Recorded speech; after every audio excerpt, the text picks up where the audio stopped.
ঈদ উপলক্ষে অতিরিক্ত ট্রেন চালানোর আবেদন জানানোর পর আজ রাজ্যের পরিবহন মন্ত্রীকে ভিড় সামলাতে অতিরিক্ত বাস চালানোর আবেদন করলেন ভাঙড়ের বিধায়ক তথা আইএসএফ এর চেয়ারম্যান পীরজাদা নওশাদ সিদ্দিকী। সামনে ঈদ উৎসব, তবে তার মধ্যেও সাধারণ জনজীবন যাত্রা কিন্তু থেমে থাকে না। তাই ভিন রাজ্য থেকে নিজের রাজ্যে বাড়ি ফেরে পরিযায়ী শ্রমিকরা। বেশিরভাগেরই যোগাযোগ মাধ্যম বাস পরিবহন ব্যবস্থা।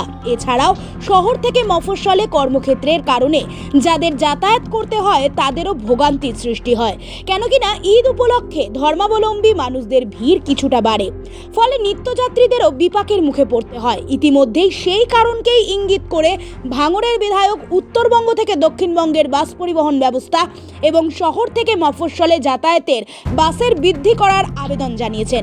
তিনি মনে করেন এতে নিত্যযাত্রী এবং ঈদ উপলক্ষে আসা সাধারণ মানুষদের কিছুটা রেহাই মিলবে। আজকে পশ্চিমবঙ্গ সরকারের ট্রান্সপোর্ট ডিপার্টমেন্টের মাননীয় মন্ত্রীর কাছে আবেদন করলাম। ঈদ উপলক্ষে আমাদের রাজ্যে স্পেশাল কিছু বাস পরিষেবা দেওয়ার জন্য। কারণ এই সময় ভিন্ন রাজ্য থেকে পরিযায়ী শ্রমিকরা বাড়ি ফিরে, অনেকের যোগাযোগ মাধ্যম হচ্ছে বাসে করে ফিরতে হয় আমাদের রাজ্যের মধ্যে, এবং শহর থেকে মফস্বল এলাকাতে যারা কর্মক্ষেত্রে শহরে থাকে তাদের ফিরে আসতে অনেক অসুবিধা হয়।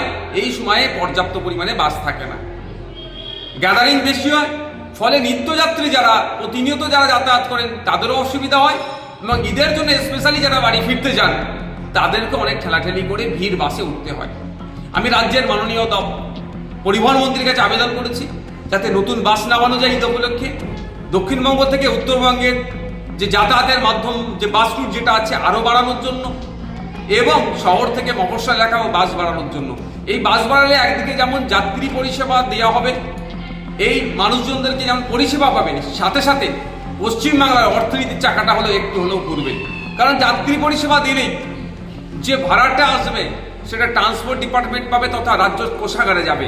তাই মাননীয় মন্ত্রী মহাশয়ের কাছে আবেদন করছি উনি মানবিক হয়ে আমাদের আবেদনের সাড়া দিয়ে এই ঈদ উপলক্ষে বিভিন্ন রুটে ঈদ স্পেশাল বাসের তিনি ব্যবস্থা করবেন।